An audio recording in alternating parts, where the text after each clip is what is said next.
And away we go. Welcome back to the pickup meeting. So good to be recording again today and just hanging out with Brody Bro Shears. How you doing, bud? I'm doing great. I'm having a great week, and it's been a fun start to the semester. I'm feeling pretty good. How about yourself? I'm good. We're recording today on a Friday, and I feel like that's a different energy already. Even if you have had a long week, a Friday makes it so much better. Yes, Friday for sure. I'm never going to do that. So you can stop that nonsense. What is that? I think that's a lot of fun. Yeah, it looks like you have a fresh cut today. I do. Shaved my my beard. I'm feeling a little naked. And I shaved my head. And I was thinking about this. Like, I've been shaving my head since 1994. And now I'm bald, like my hair wouldn't grow back. But I think about the amount of money I have saved because I haven't been to a barber since 1994. And what did Chat GPT tell you about the amount of money that you've saved? I didn't type it into Chat GPT, but maybe I should do that. Okay, so I did. Oh, you did? That's fantastic. How great, right?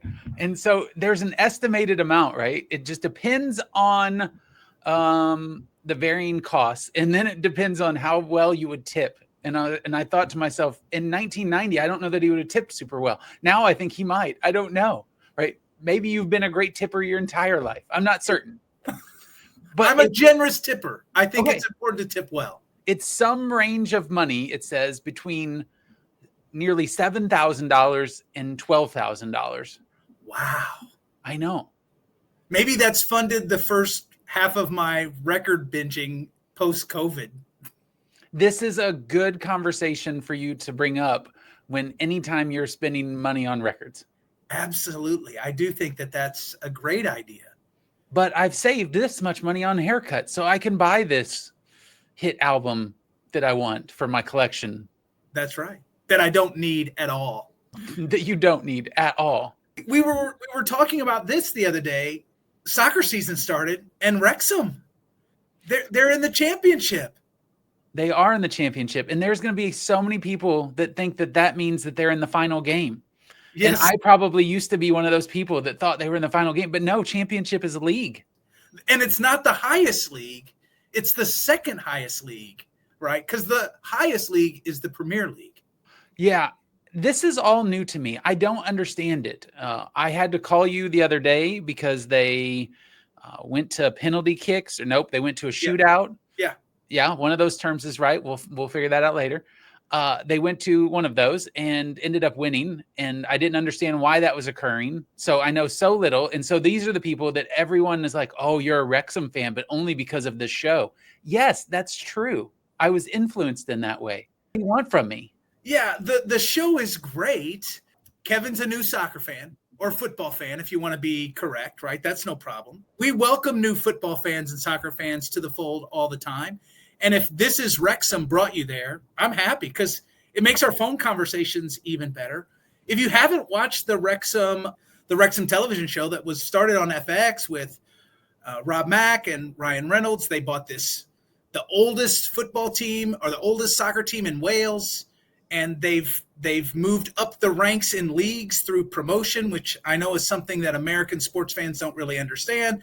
But essentially, you have to perform really, really well to move up to the next league. But you get to move up to the next league if you perform well. And Wrexham has been promoted 3 straight years. And so they are now 1 league away from the pinnacle of English football, which is the Premier League. Now, they've started slow a little bit this year, right? They haven't had any wins. But the story is really about the town. The show is really about the town and Ryan Reynolds and Rob Mack kind of bringing the town up with the team, and it's a fascinating watch. And I like the journey of enjoying the show and getting really excited about wins, getting really excited about the drama that they build in it, and then crying my eyes out when they tell some story that is just touching about coal miners or the town or the fans being touched by the team. And it's just, what a great watch. And so, yes, it is that time of the year where I'm getting up on Saturday mornings and turning on Wrexham and just enjoying it as I do my morning walk. And they are a lot easier to watch on TV now because I think Paramount Plus, CBS Sports, they do the championship, right? So there's weekly games on TV, and you can catch Wrexham pretty easily. Yeah. So, listen, we're looking for sponsorship with all of those drops that you just did. Absolutely. FX, CBS, and Paramount Plus. I know that's not higher ed, but we're looking for sponsorships here, right? We take that. That's right. And it is the fall, and it's a good time to be in higher ed. The fall is always a great time, right? It's so wonderful. First weeks of class, people getting in and acclimated, just getting used to the learning experience, being back on full force. There's not anything better. And I'll say, living in Arkansas, I'm super pumped that it's not 105, 110 degrees anymore. Yes. Somebody said recently, they said, what is the fall weather in Arkansas? And I said, I'm fairly certain last year it was October 13th. And that might have been it. It just felt like it was just one day. I'm in central Illinois, and it's been brutally hot here. It was actually hotter than where I grew up in Evansville, Indiana, which doesn't happen very often. But the worm has turned here. I think the weekend is going to be great. And the weather, they're talking about the high 40s for the evening. So turn off the AC, get out on campus, take some walks. I went to a poster sale the other day. I acted like a college student. I went to one of the poster sales that was on the quad, got myself a little poster. I have no idea what I'm going to do with it, but it was too good to not pick up. It was a Gorillaz poster, Demon Days, their second record, one of my favorite records. So I did it. That is very college. Yes. The poster sale was the first time you walk onto a college campus and the poster sale is going on. That's the place to be. Now, nowadays you have the AirPod or earbuds in and you're listening to something. So is it music? Is it podcast? What are you listening to? Yeah, I am listening to a lot of music. So I do like keeping up with the news. And so the Daily seems to be kind of my news podcast. And it has been, for me at least, a little distressing to listen to that. So I have to have some releases, some fun releases. I mean, I do love the Daily, and I listen to the Daily, not every day, but most days. Song Exploder is a podcast that I've really loved, which kind of speaks to my love for music, but it takes a singular song and an artist, maybe a producer, and they talk about the crafting of that song with the host. And then at the end of the podcast, which lasts about 19, 20 minutes an episode, they actually play the song, which I love. Pretty fun stuff. How about you? What are you listening to? Yeah. So about a year ago, I stumbled onto a show called Purple Daily. It's a daily Vikings podcast that I listen to, sporting my sportdom and my fandom there. I'm also a big fan of Smartless. I do like Smartless too. Yeah, it's just such a good show. And then in a week's period of time, I usually fit in the latest episode of Criminal, which is about various crime-related things that are interesting to me. And one of my favorites, 99% Invisible with Roman Mars. Just such a great show, and it touches on all kinds of topics, but I really enjoy it. If anybody's looking for a podcast that just makes you feel better, I encourage you to do 99% Invisible Who Let the Dogs Out, which essentially just gets to the origin of the Who Let the Dogs Out song and where it would have come from. It is just amazing, and it's one you could listen to multiple times. But those are my podcasts that I really like. I'll have to check that out. I think you've sent me that. I just haven't had a chance to. You've just ignored me. I got it. Yeah. Between you and my wife sending me things to listen to and watch, plus the things that I already listen to and watch, I'm bound to let one of you down. That's for sure.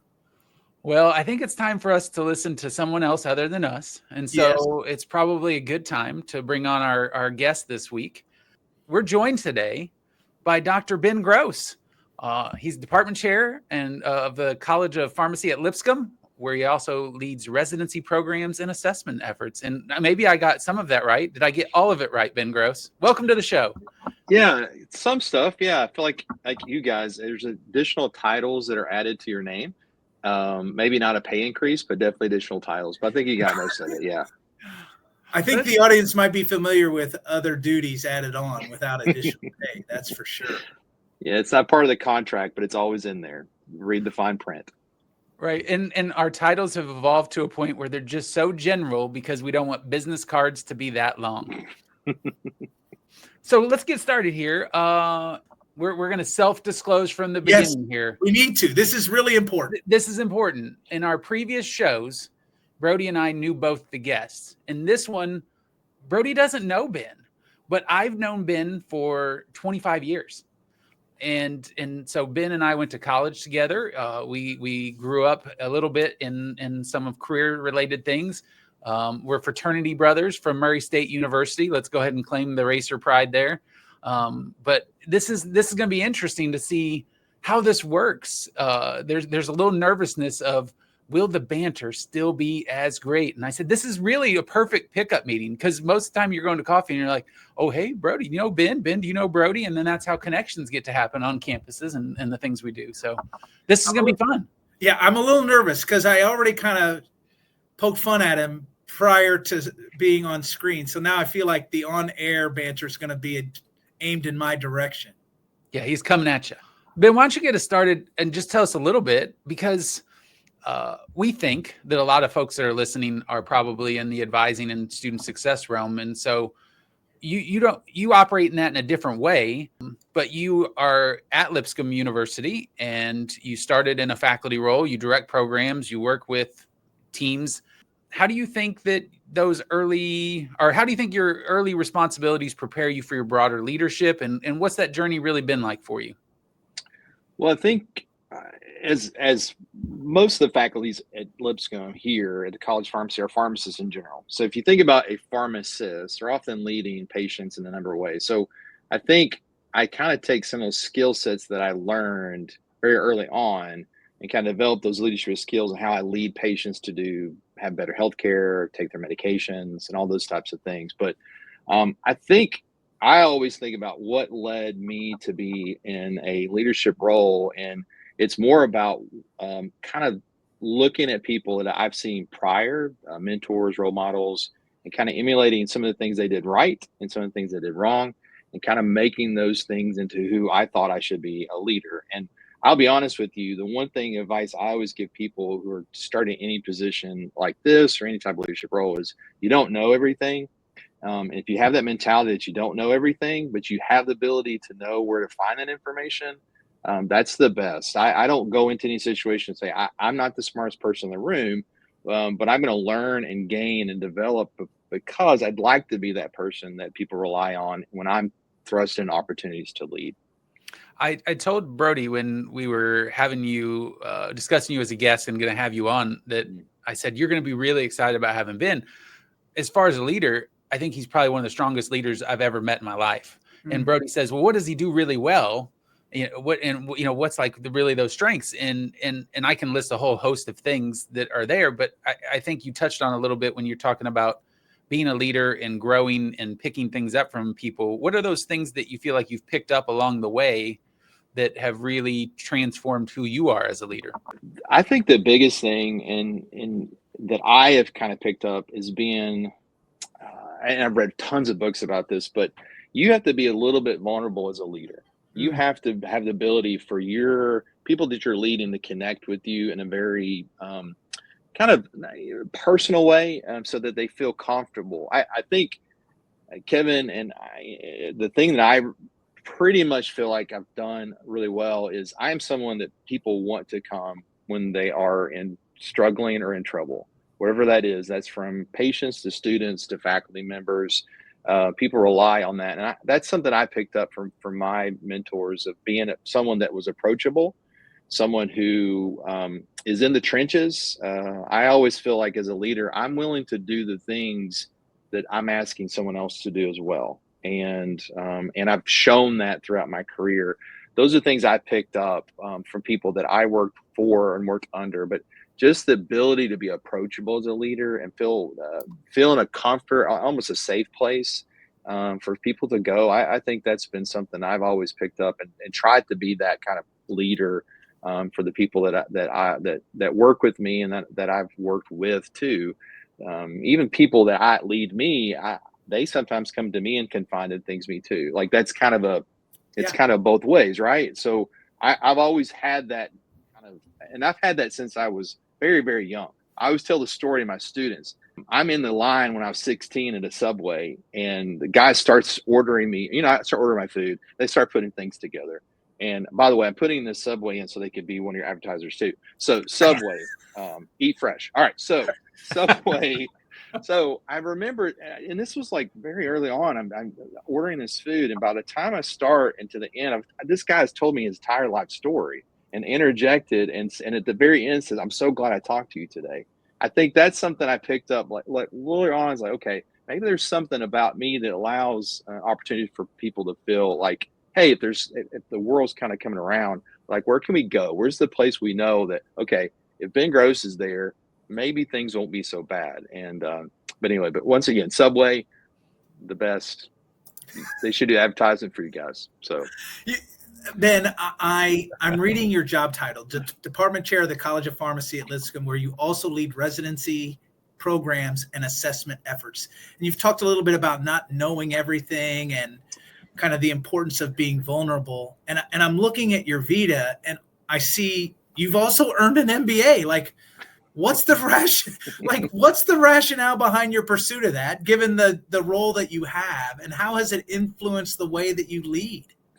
I was very blessed to get, and I have to put the plug because I got it from Lipscomb University. Was where my MBA program from, and I have used my MBA every single day. Wow. I had a leadership conference. Yeah, everything that I do, from how I manage budgets to financing to how I manage people, all the courses I took, the networking, the people I dealt with, how they taught. I took things from how they taught in the classroom. I was just like a student, like anyone else, listening to how they approached expectations that they provided. I've used it every single day. I use it on my faculty all the time. I tell them that. I warn them and say, hey, I'm using a technique on you. You don't know what it is, but I'm using it today.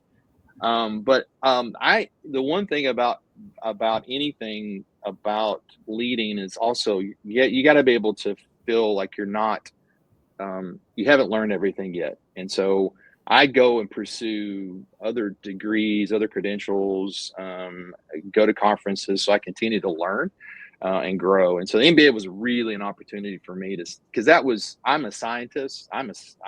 That's my background, is not in the business world.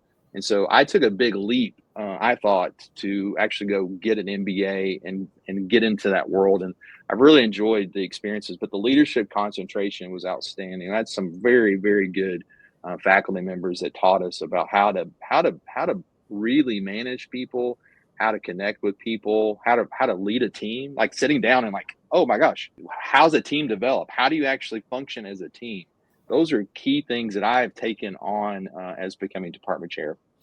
Yeah, and Kevin and I have had lots of discussions about this in our phone calls, right? That man, leading is hard. It takes a lot of effort, and there's a ton of learning that's really involved. I know he gave me a little grief the last episode, accused me of being as smart as I'm going to be, right? But I think earning that MBA is really impressive, and it's one of the approaches that I've taken is we've got a lot to learn, right? We can always be better. Even when we think we're really good at something, Kevin Thomas, like, we can be better. There's no doubt about that. And that's a philosophy I've always lived by, and I think it's a good approach, no question. So good for you. That's really, really amazing. This segment is brought to you by Lipscomb's MBA, lead with purpose and succeed with impact. That's where we're at today. We're going to get a sponsor one way or another out of this. Let's go, Lipscomb. Absolutely.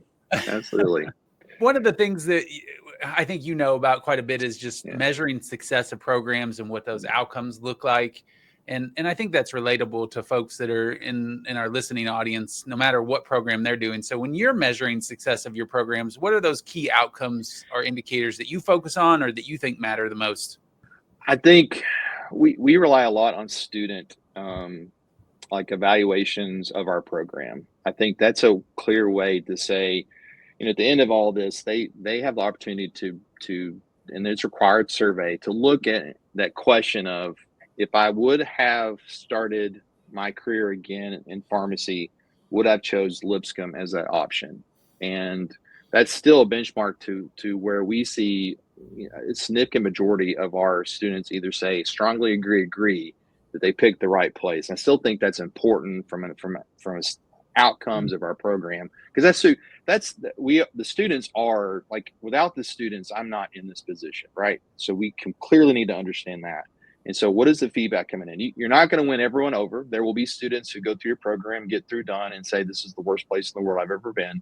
But if you collectively, the majority of students feel comfortable where you are and who you are as an organization, or who you are as a learning environment, I think that's been a big outcome. And we look at things like, how many people pass a board exam? We look at curricular outcomes. Those are really important for us too. But I think it all relies on the students' feedback and the students' feel of us as whether or not we gave them what they wanted. Did they learn? And then are they still, I hope at the very end that they still want to pursue, when they graduate, that pharmacy is still the number one career option for them. And when they get finished. So those are some outcomes that I really think about when we're looking at our program. I like it from the pride standpoint of things that you're talking about, because whether it's pharmacy or undergrad or whatever degree you're achieving, there's a pride point that's there that we want students to own, that we want to own. We look at this and say, we're Murray State grads, and I love that I'm a Murray State grad. Yeah. But I will also say, on Hilltopper games on Saturday, it's like, yeah, I'm a WKU grad too. It's that emboldening of who we are that really makes that pride that's there, and says the experience was worth it on top of that pride. And I think that's a reality that is just so strong and is a metric that's overlooked as we're looking at graduation rates and completion rates and placement rates and all the things that are there. Do you have pride? Are you going to put on a shirt that says the institution's name and walk around and be super pumped about it? Well, I even think student voice just more generally, right? Like we forget that we're here for students, and students have ideas about what's worked well or what hasn't worked well in their programs, in their advising experience. And your response is really just a great reminder that students should be at the heart of any kind of assessment that we look at. They should be at the heart of any kind of reviews. We need to hear what's working for them and what isn't working for them as it relates to any programs that we might be overseeing. I mean, yes, pride's important, but that voice of just, is what we're doing what we say we're delivering, and our students taking that from their experience with our programs or with our academic majors. I think that's really important. So, Ben, we're not faculty, right? But what's the common misconception between faculty and staff, or ways that collaboration should be able to occur better between faculty and staff? Well, the one thing is that I, as someone I still teach in the classroom quite a bit. And so I still feel very connected, but there is when you think about faculty and staff, the collaboration there is very important. How the staff interact with the students, how the students interact with the staff. Like, you have to be a role model of how you want your students to act in front of faculty, in front of staff, in front of the president, the provost, whoever that is. We pride ourselves on professional pieces as it relate to that. And I want to interject too, kind of not to jump back, but the one thing about my experiences in Murray State and tying those things, I think about that experience a lot and how much I love that university and give back to it. I take that same kind of mentality when I think about how I motivate students to have pride for this college, or have pride or really passion, to be honest with you, in what we do as pharmacists, as learners. And so I do take that in, and I think that's, I guess my key point there is tying that back is I try to be a role model for our students on how they should treat other individuals, and staff is a big part of that. And without staff at any college, university, institution, organization, whatsoever, they're the lifeblood. And so we try to make sure we recognize that relationship as much as we can, because without them, there is not learning. I mean, we dealt with some technical issues today. Without my staff, it would have been terrible. Because we're doing quizzes and exams, and we're always in need of them. And actually, to be honest, we never have enough staff, if you know what I mean. So, it's like function what we've gotten. And that's another pride to them, is the staff have a big pride in going through and saying, I'm graduating in the future, right? So they may not be teaching, they may not be in the classroom, but they're a real key point or a process for us, for these students to do well in their careers. And that's part of the entire process of that pride piece, that everyone has pride in what they do here. And that should be how it should be, everywhere that you go in particular. We have a question from somebody sent in a question, and this is our first. I feel like this should be a segment. Oh, wow. Okay. Questions that are sent in. I'm not going to tell you from who, and that's always fun too. But we're wondering, can you talk about differences between undergrads and professional students? Because you've had experience in both of those, with the singular focus and maybe from an advising perspective. But I think those similarities and differences are fun to explore, and what that would be between those two student populations. I think from the biggest difference is probably what you kind of said, is the specialty piece. So when you move into a professional degree, from business to pharmacy, whatever that is, it's very specialized. So you begin to really explore what your career might look like. At the undergraduate level, there's a lot of opportunities for you to explore a lot of different things. And every institution allows you to be very general while you begin to think about what you might want to do. When you get into professional, the generalities go away, and it's really more specific about, okay, here's the skill set that you're going to need to be successful in this particular role that you're looking for, whatever that is. I think the workload is definitely different, because you don't have an undergraduate. You have some flexibility in your schedule. Obviously, there's financial aid and timing and things like that. But most professional, particularly health, medicine, pharmacy, dentistry, optometry, whatever that is, those all have a very number of credits that have to be accomplished within a certain period of time. And so that's a big leap for a lot of students, where they can't go, oh, well, I really want to take 9 hours because I got a lot going on. No. You've got to take 15, and that has to happen. So I think those are some couple big changes. And that's one of the most important interview questions that we have for students is, do you understand what you're getting ready to do once you leap from undergrad into professional school? And then we have a lot of students that have gone on to do a few years of a different degree and coming back to that. And so that's still always a question to ask, that we continue to ask, like, why you want to do this. That's common. But the other things, like, have you thought about what this looks like when you're now taking 15 to 18, maybe even 21 hours in a semester with labs, with difficult courses? Everything is a 300 course. Everything is a 400 course. And depending on what institution, that means different things. I know that, but it's an upper level course for almost everything that they're taking. So that's a big leap for some people. If we're looking ahead, right, thinking about your role specifically, what trends do you think, Ben, will most transform higher education? Like technology, policy, integration with external partners, something like that? The other thing too, and I was thinking about this as you were talking in your last answer about some of these differences. Brody and I's world in the current legislative experience, when we're focused primarily on undergrad students, with the changes that are happening in DC and changes that are happening in various states, and I don't know Tennessee off the top of my head and the things that are happening. But along with his question, thinking about those things are transforming policy, integration, technology. How are things hitting your students differently, if they are? I think, and this is one thing that I don't think students are recognizing what's happening in DC a bit. And that's a struggle, particularly when you think about grad plus loans and things that really can impact them.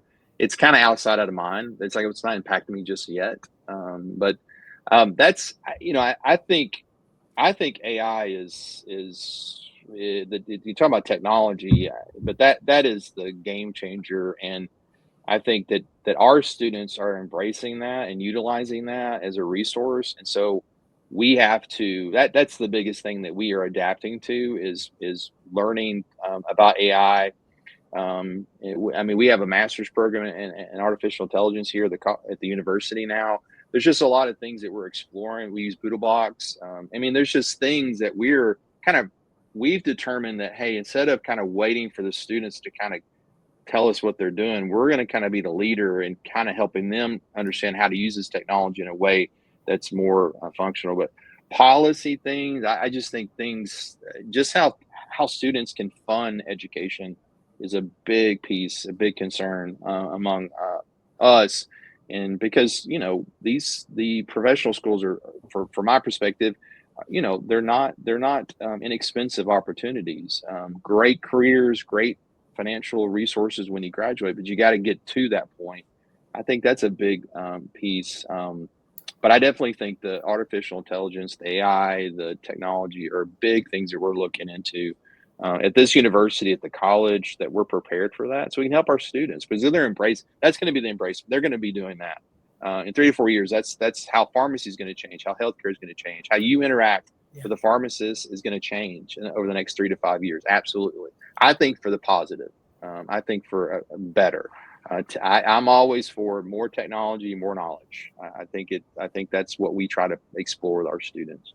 Is there so I want to keep going here, because one of the things that we've been talking about with AI is helping people in their specific roles understand how AI can be useful, right? So role-specific training or role-specific literacy. So thinking about pharmacy, what are the ways in which AI are going to transform this profession for the positive? Like, is there a specific example that you can use that you've thought about in your teaching or with students who are in your program?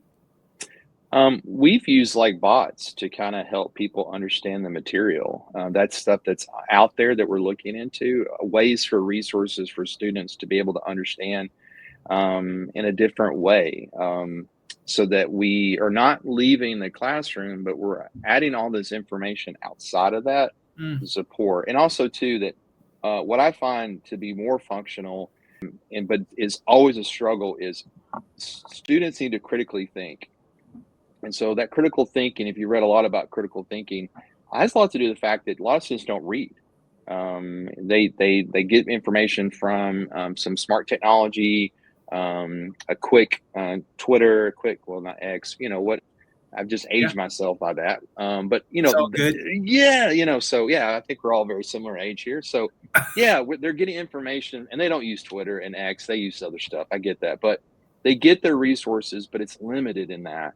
And so when you ask them to read things prior to prep, a lot of times that's a struggle for them, and we have to recognize that. And so are we able to give them more AI technology, provide them things where they can interact with the bot? They can interact as if we're actually there with them. So they may hear concept in class, and how can they be supported outside of that? I think that's a great opportunity that we're trying to explore, versus the some of the ideas that, AI is an opportunity for them to not do their own work, right? That's if you're in those world, that's, if you've been in a conference, that's the kind of like, now we're trying to police it. I think it's an opportunity to say, no, do it this way, right? This is the way you should do it, and this is the way it's going to be more effective, and you learning in that experience.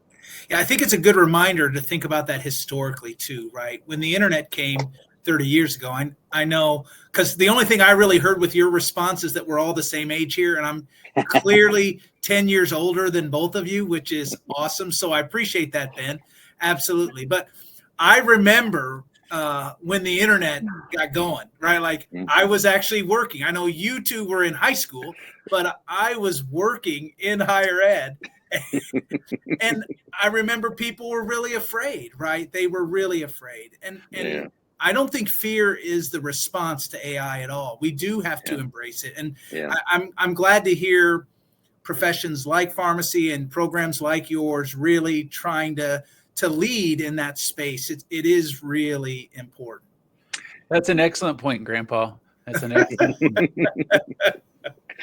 I think I remember the first computer, like the Zoolander, where he's kind of trying to get into the computer and he's like trying to break it open. I feel like that's how I was when I first saw the computer that weighed like 300 pounds in my parents' house. So, so the dawn of the internet. We're not that old to know when the internet actually started, which is amazing too. So. And I think that, and all jokes aside, that tells you a little bit about how far we've advanced, right? Sure. To think that I can access right now my email from a phone. That was not, and it wasn't that long ago that wasn't even a possibility.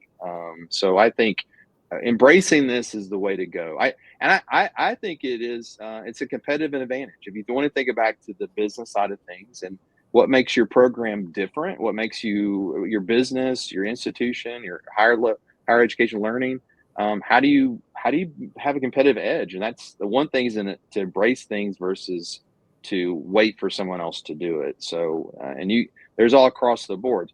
Blockbuster, ageist again, right? We know at Blockbuster that was the best thing to do on a Friday, was to go get a movie, right, and get a Little Caesars pizza, probably. That was what we used to do. It's Little Caesars still around, but they're gone, and because they didn't embrace anything about change. And so I think if we want to talk a little bit, when we began this conversation where we are now, I think you want to say, like, what makes a leader different is like they're able to embrace change. Yeah. So And AI is evolving quickly. There's no question about that. And I think that makes people more scared, but it's not a reason to not start tackling that issue, for sure. Yeah. As we move into some maybe more fun questions, Ben, you've gotten through the really difficult ones. Okay. Some heavy lifting there, Ben. Great. Our fun questions are brought to you by Lipscomb University's Masters in AI. Master tomorrow's technology today. I can see the money coming to you guys right now. I can feel it. It's coming down. So when you think about your job and work and being in pharmacy, and you introduce yourselves to folks and they know that you're a pharmacist, like, what are the really great things that come from being a pharmacist, and then maybe what are the not so great things, and why are some of the not so great things when people ask you about medication all the time? Well, obviously you've been part of those conversations, Kevin, quite a bit. But fish oil, yeah, absolutely. Okay, so pharmacy, and why I went into it particularly was it's a very respected profession, right? And so when you say, hey, I'm a pharmacist, they recognize that, hey, at least at this point, you're the drug expert in the room. And they appreciate your knowledge. And some have had really great experiences with real great pharmacists. And they have that kind of built in. And so there are respect you for that. So you don't have to, tell them too much about what you do, because they kind of know what that's going on. I would say, being a pharmacist from where I grew up and what I have to do, I get a lot of questions that are not always medication related. I've had that question, like, hey, can you take a look at this? Like, nope, I don't want to. I don't want to. I can't help you. No. There are physician assistants, physicians, nurse practitioners that can go out there and look at those things for you. That's what their job is. They're all those types of things. But I think that's probably. And then the other thing is, I love it when I talk to, especially some of our Kevin's and our friends, talk to me about medications as if I don't know anything about it. And when I tell them that they're absolutely incorrect about what they're saying about their medication, they say, well, I looked that up on the internet. I think it's right. I was like, okay, fair enough. All right, goodbye. So, I can't win you over. And patients do that to me all the time. I still practice in a clinic 1 day a week, and they'll give me a list of, I'm not taking that medication. It's too expensive. Oh, I understand. So what are you taking? It's like, oh, I'm taking this really neat supplement that I found on the internet through Amazon. It's awesome. I said, well, how much is that? It's just $500 a month. Okay. All right. I'm going to lose you on that particular piece. Right. But I guess those are the challenges you get in this profession. So, yeah. Yeah, the world's changed quite a bit, right? Like, as a scientist, those challenges are coming fast and furious. Has your program kind of done anything to kind of deal with that specifically, or how do you handle that? Maybe not just as an individual, but when you are training pharmacists. Yeah, I think our faculty spend a lot of time on professional development. I mean, we put in our budget to kind of support our faculty to make sure that they are on the cutting edge of what's out there, right? And using technology to do that, make sure they're listening, Multiple times. I'll tell you, I always, when someone says, "Hey, I found this resource," I'm always the one saying, "Okay, where did you find that?" And I go to Facebook or wherever that location is. Of course, the algorithm then suddenly I am now looking, I'm interested in whatever that is now for the next Sure you are. like 30 days, constantly snoozing it. But I'm like, hey, what is that? And I will be very serious with you. When a patient comes in or a student or anyone, whatever they have, and they have some concept, some idea or something that I've learned for a long time ago, do not discount them because you're going to lose them. I make sure I pay attention to what they're saying. I listen to them very carefully, and then I determine and try to give them the knowledge. And sometimes they want to hear it, and sometimes they don't. But it makes me feel comfortable that, hey, I've at least listened to you and That's given great. yeah, and then make sure that we're, that I'm not discounting it. Although my brain sometimes I'm going, this is what you're saying is a little crazy, but I'm not going to discount it just yet. But let me give you information. Let's look at the resource. And I find a lot of patients now and students do say, hey, I found this on the internet on Facebook. It's probably not accurate. About 10 years ago, it was like, I saw this on the Facebook. It's definitely accurate. Right? Okay. Now it's more like, I've seen this. I don't know if this is accurate or not. Can you help me with it? I think a lot more people are in that kind of framework. But definitely we try to teach our students to always be lifelong learners. You got to continue to learn. You can't. What I taught 10 years ago is actually obsolete now. And so you've got to be up with the times and the resources related to that. And I assume because the chair that you sit in, Ben, and we don't think about this as much on the staff standpoint of things, because professional development is important and constant learning is something that we strive for. But when you're sitting in the chair that you sit in as a department chair, and the science and the world is revolving and evolving so quickly, I'm guessing from a curricular standpoint, you're having to look at that pretty regularly to decide what's effective for our students so that when they graduate, they're not 5 years behind. Yes, we have to. I mean, we have to look at our curriculum. It's constantly changing. You have to be, there's a set of accreditation standards, obviously from SACS, from the university accreditation standards, but we as an organization have accreditation standards that we're continuing to fulfill. Even today, like a new guideline just came out on how we treat people with blood pressure. That's really changing, and will change how you guys and I will be treated if we get high blood pressure in the future. I just saw something, literally, and LinkedIn is a very great resource for me. I don't know if it is for you guys as a professional organization to find. I make sure I follow the right people that are the thought leaders in areas, and to help me with those scenarios. But even today, there was something that came out on how we actually should practice as pharmacists. Our pharmacist patient care process. So I think it's constantly being able to. You just can't sit at home and just sit around. You've got to be able to find the resources to be able to continue to learn and grow. And we try to teach our students that. They get very lost in the dynamics of the curriculum, the classroom. Like, I got my exam, I took it, I'm good. And so we try to spend a lot of time trying to develop them as their kind of really their own kind of identity as they pursue that career in pharmacy.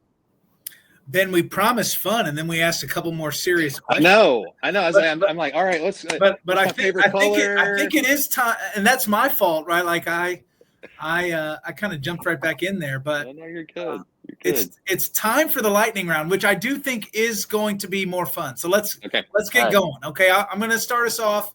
Favorite meal, Ben? Oh, favorite meal, fried chicken. Okay, fried chicken from where? If I had my choice, it would be from my hometown with my mom cooking it. But I'm not partial. I don't have a special place. Depends on how many ads you want to get, but Nashville's known for hot chicken. I'm not a hot chicken person necessarily. I do like it. But any fried chicken for me is good. Chicken tenders, chicken wings, chicken legs. I got it. That's my favorite. It's bad for me. I don't eat it as much as I used to because it's really bad for me. But yeah, that's my favorite. I love fried chicken. Let's go. Yeah. I'm definitely there for that. Yeah. All right, this is for our Nashville audience, and just in case you're in the area, I guess. What's your go-to lunch spot when you're in the think mode? Ooh, go-to lunch spot when I'm in a think mode.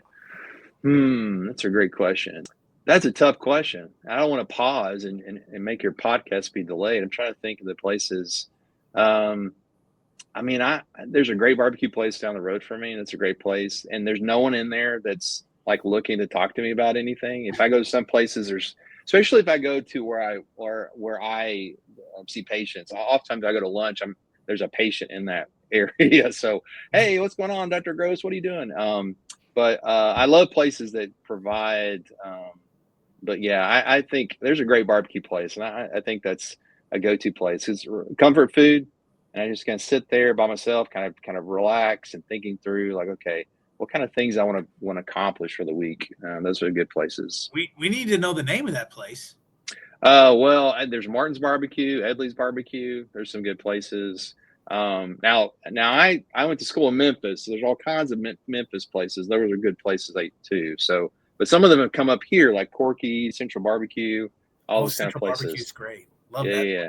We built in fried chicken and barbecue to the first two questions. All right, see where this goes. That's awesome. Coke or Pepsi, Dan? Oh, definitely Coke. Diet Coke. Okay. Amen.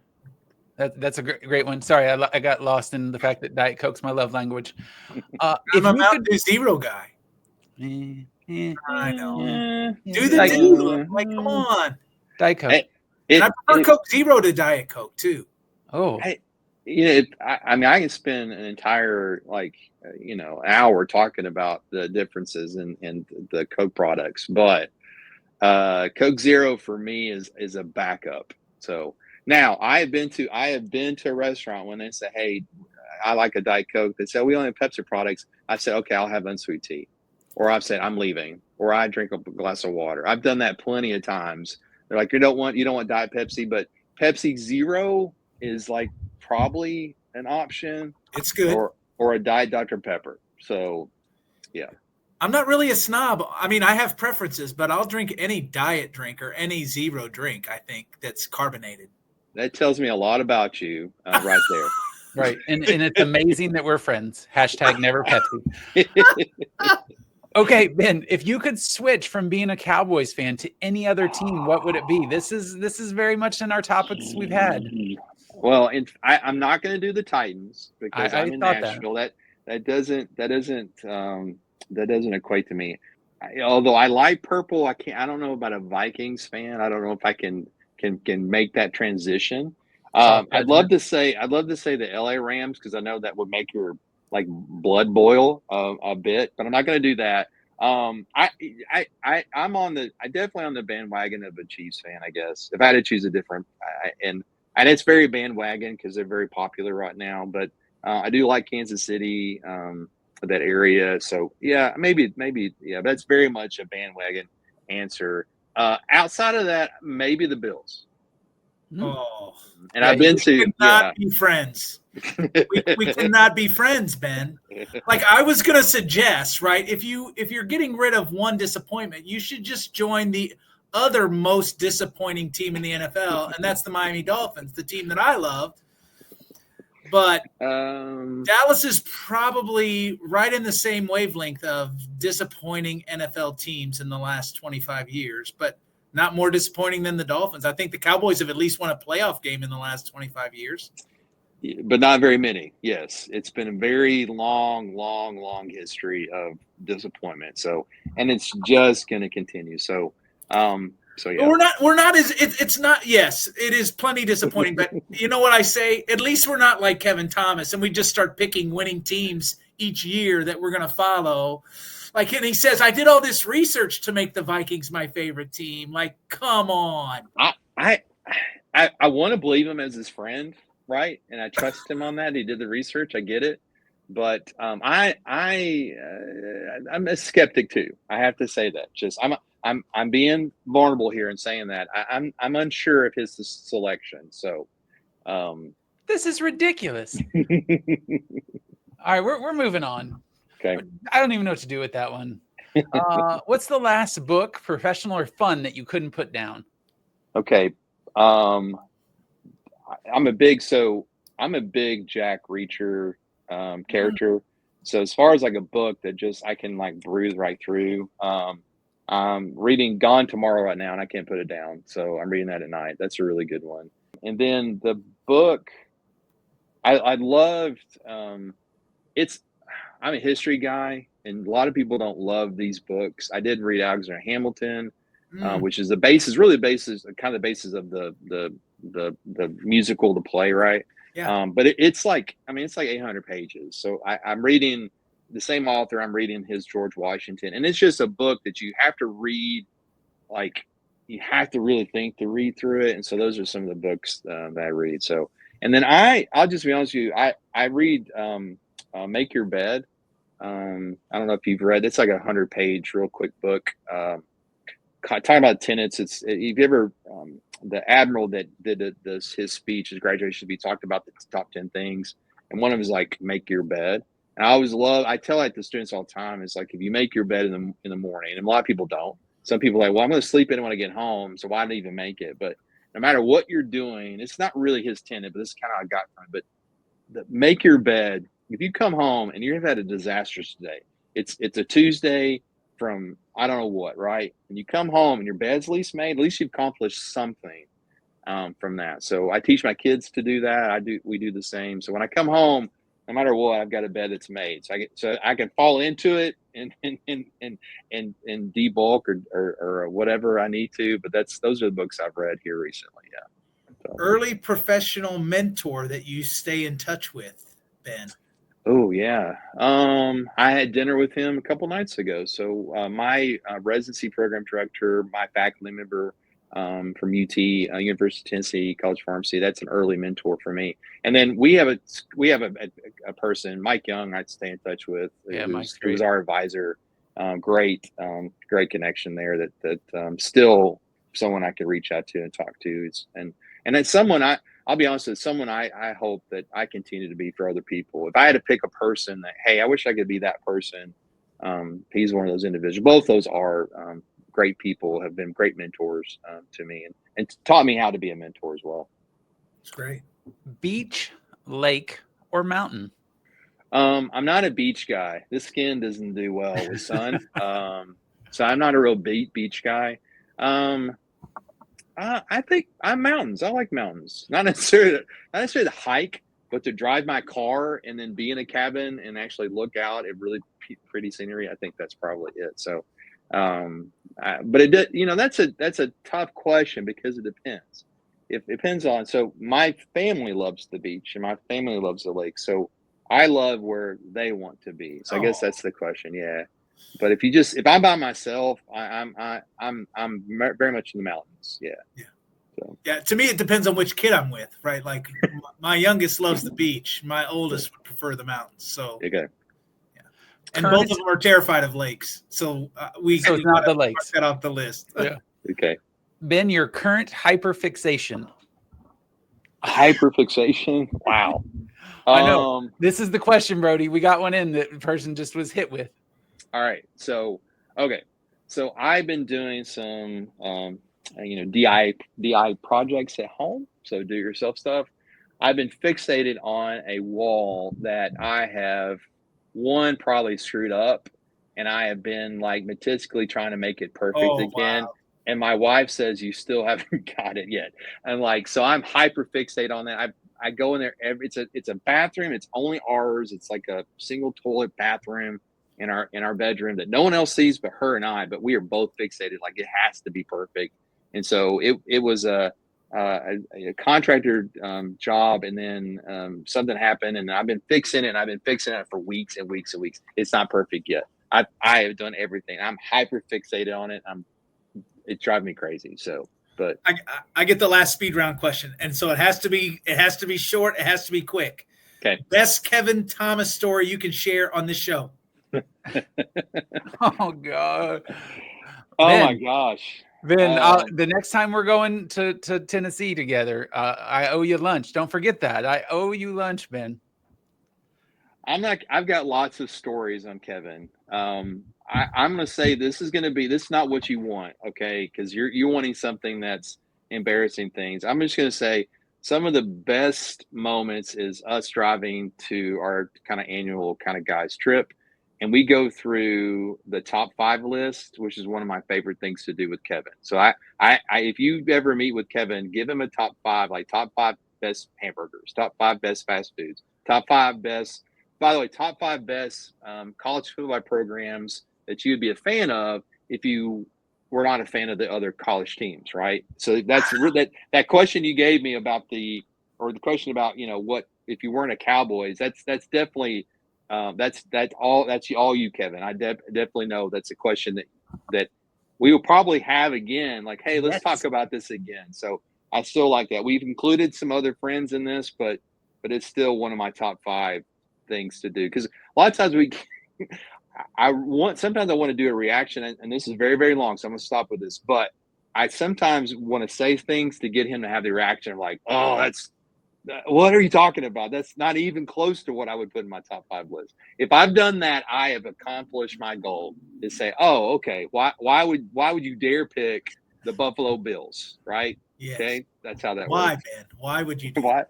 Why would I do that? I apologize. I was afraid maybe you were like a Jets fan or something when you talked about the Bills, but or if you're a Patriots fan, which I would rather not ever be a Patriots fan. So yes, we're all in agreement on that. All in agreement. Yeah.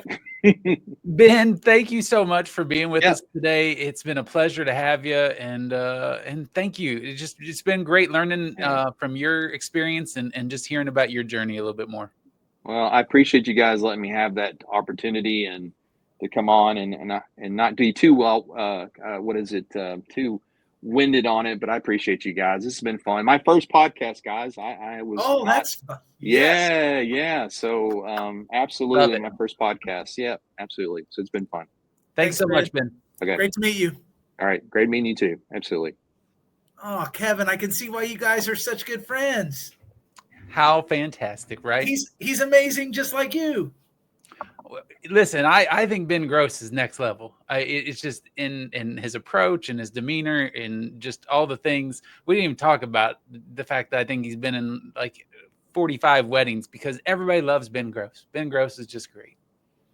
Yeah, I mean, I always think about like what's the one takeaway from some of our serious questions, and that evolution, right? That being willing to change, so important when you're a leader, right? You can't be stuck in your ways. You have to evolve. And I'm sure in his profession, certainly that's the case. But if you're in higher ed, working in advising and student success, right, evolution and change is the only constant, right? And so I just really appreciate that about his response to some of those questions. Yeah, and I think about it from the standpoint of talking about faculty and staff and the importance of both of those relationships, that it is so often on many campuses a little bit of a contentious question. Faculty think that this is their role and staff think this is their role, but the truth of it is without working together, and Ben pointed this out, that neither one really functions super well. And so it's so important that those two areas of campus, those two lifelines of success on a college campus, work really well together, because that's where that success comes from. So I thought that point you made is a really powerful one as well. Yeah, I've seen that be really good, and I've seen it be not good. And being really good is way better than not good. And it is really interesting to me that we don't try to value that more and find intentional ways to make those relationships really positive. Because at the end of the day, when those two sides are working with each other, the student experience is better too. And that's really important. So as we're wrapping up today, what are the things that are standing out to you? What's on your mind? What's in your bag? What's the thing that you're thinking about? Yeah, so like the one good thing, we do our phone calls like this. I was thinking about that. Like, tell me something good. Yeah. Like Kat and I are addicted to this YouTube channel from Amoeba Records, and it's a segment that they do called What's in My Bag. And it's artists and movie stars that go into Amoeba Records either in Hollywood or San Francisco, pulling out the records, the books, the DVDs that they have bought at the store, and they're interviewed by a store employee. I am fascinated by what artists and comedians and movie stars are inspired by when they go into a record store. And I can't get enough of it. And they've been doing this for like 15 years. So they've got some COVID sections where people are pulling stuff from their house, and they've got stuff from 10 or 15 years ago, and then just stuff from last week. And I'm addicted to it. How about you? What's good?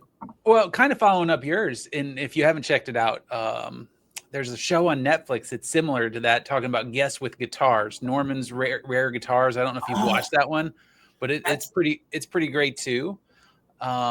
Things on my mind. Yeah. So I think that I'm in this focus of the simple things that we take for granted in life on things.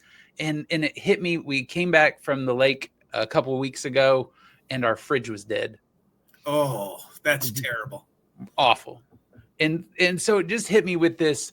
We're going to buy a new fridge and we're figuring out the layers that are there. And the first fridge we try to buy, they say, well, we can have that there in 10 to 14 days. That's not an option. No. You can't go without a fridge for 10 to 14 days. And then the next one was, well, it'll be a couple days. Okay. A couple days. That'll be fine. A couple days was not fine. No. A couple days. It's really hard. It's one of these things you take for granted when the air conditioning goes down. Oh, it's awful. Or if your dishwasher breaks but your fridge, it's so many layers of things, the cold beverage, food that you can keep in the house, all of it. It just, the little things matter so much. And so that's been stuck in my mind. What are those little things that matter so much and we probably take for granted? Yeah, I don't want to belabor this, right? We had a car situation. We just bought a second car and the same thing, right? Used car, relatively new. You pull it off the shop. You wake up the next day and there's a big oil stain in your driveway and you're like, what the heck? You take it back in, they get it fixed and get it sorted. Hey, one thing I do not take for granted? Our friendship, my man. Oh, look at you. Absolutely. So, hey, we need to close things out though, don't we? And I was really glad to meet Ben. And so, friends, that wraps up this pickup meeting. Let's do a same time next couple of weeks. No agenda required. Just do good and be nice. We'll see you the next time.